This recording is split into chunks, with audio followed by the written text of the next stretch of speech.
Anyone who is fond of aviation cannot dismiss airships and the luxurious air travel they have the potential to provide. To encash the romanticism associated with the splendor of boundless air travel that an airship can offer, the Italian design studio Lazzarini showcased their 150-meter airship-style super yacht concept powered by solar cells and buoyed by helium gas. In this video, we are going to look at some of the technologies that have been recently patented to make airship travel once again safe and efficient. We will also explore the concept of vacuum airship that has been around for nearly 500 years, but it is only now that material is available to make it possible. So let's begin. Just imagine your own relatively small personal airship floating around without the worry of any fuel shortage. Perhaps a younger generation can get some sense of it while watching the Nintendo's game character Mario comfortably traveling in the Odyssey. Or anime fans can appreciate the joys of exploration and hunting trips aboard the Queen Zaza airship as shown in the series Drifting Dragons. Many of us think of airships as machines of a bygone era. And yet, every now and then we keep hearing that these giant aerial vehicles are making a comeback. But just like the flying car, the news never seems to realize. It has to be mentioned though that unlike flying cars, airships have been in existence and are being used in niche areas such as surveillance, broadcast, marketing, and even for passenger transport. For example, in Germany, airship flights can be booked for sightseeing. They travel between towns and around cities every year from April to October.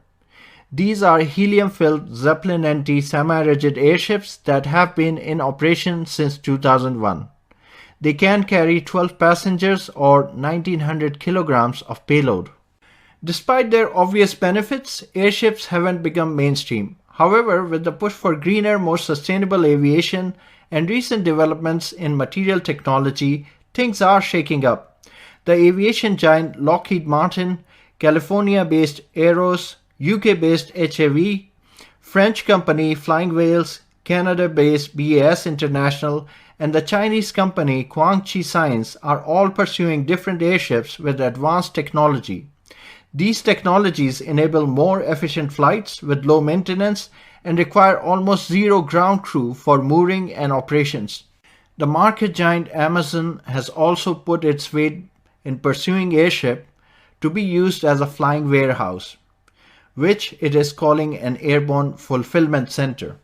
A patent was filed by Amazon which suggests that drones will descend from the airship to drop goods at specific locations on the ground.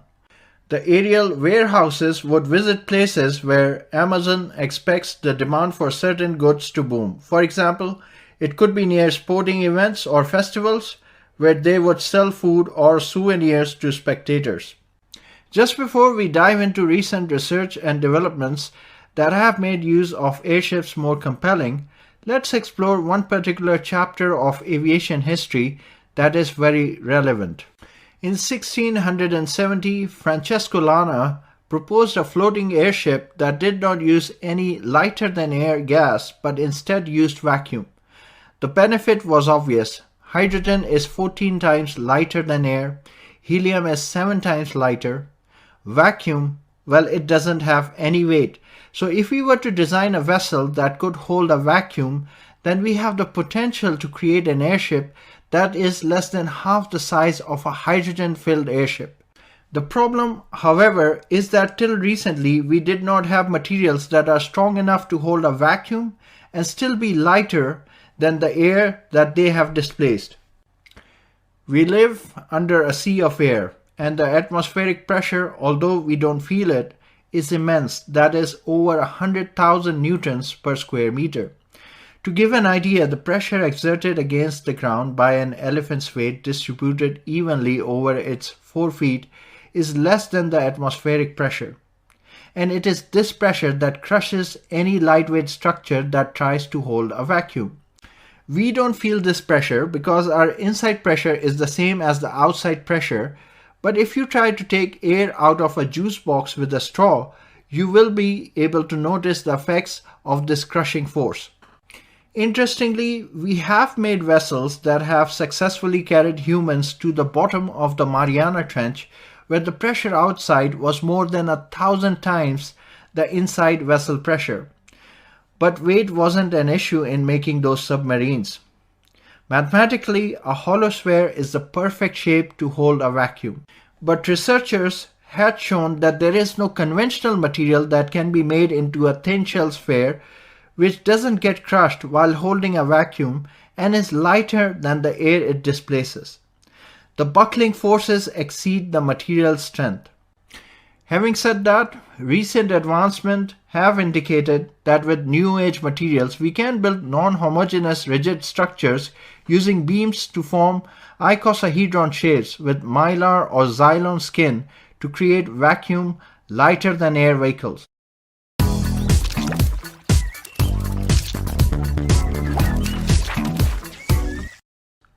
This research was carried out lately for the US Air Force. It must be mentioned here that so far these vacuum-based airship designs are still heavier than the Zeppelin NT and Airlander, and therefore their payload capacity is less. It is a step in the right direction though. To dig deeper, an important parameter for airship design needs to be understood.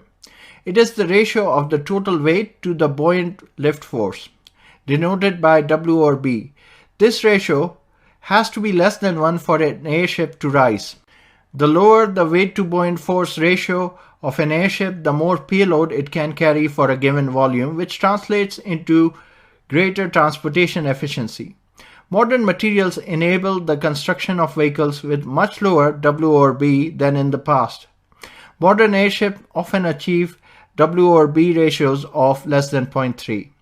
The Zeppelin NT has an estimated skin plus frame W by B ratio of just 0.18. The vacuum airship made with ultra-high modulus carbon fiber and beryllium skin achieve a W by B ratio of 0.79.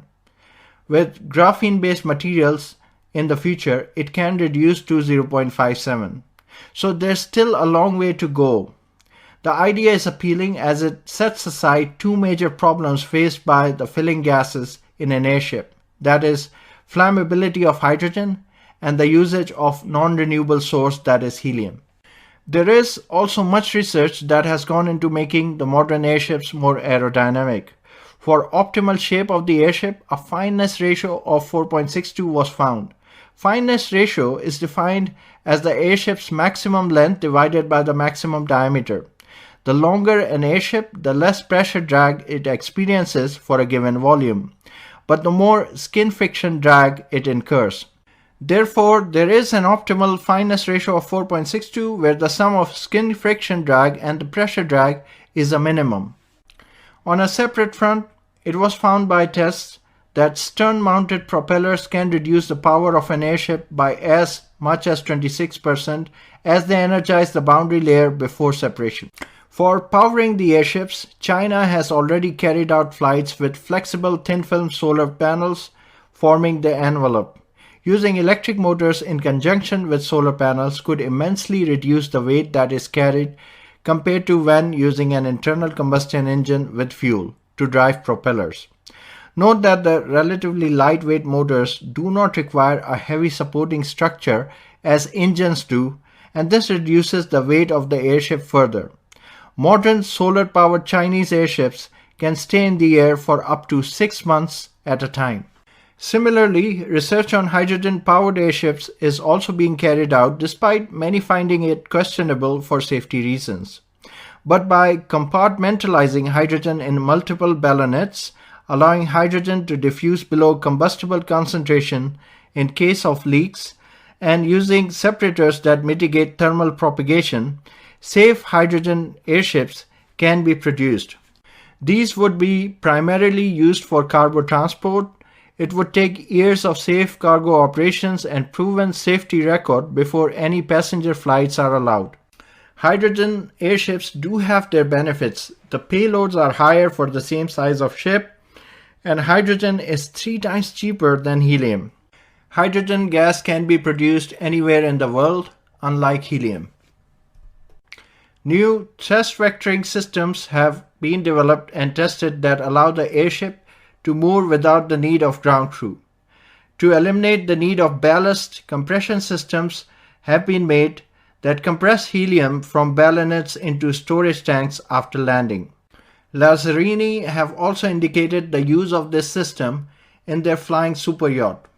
So, the technologies are certainly there to aid the new generation of airships. As reported by the BBC, there could be up to 150 cargo airships alone operating in our skies in the next 8 years.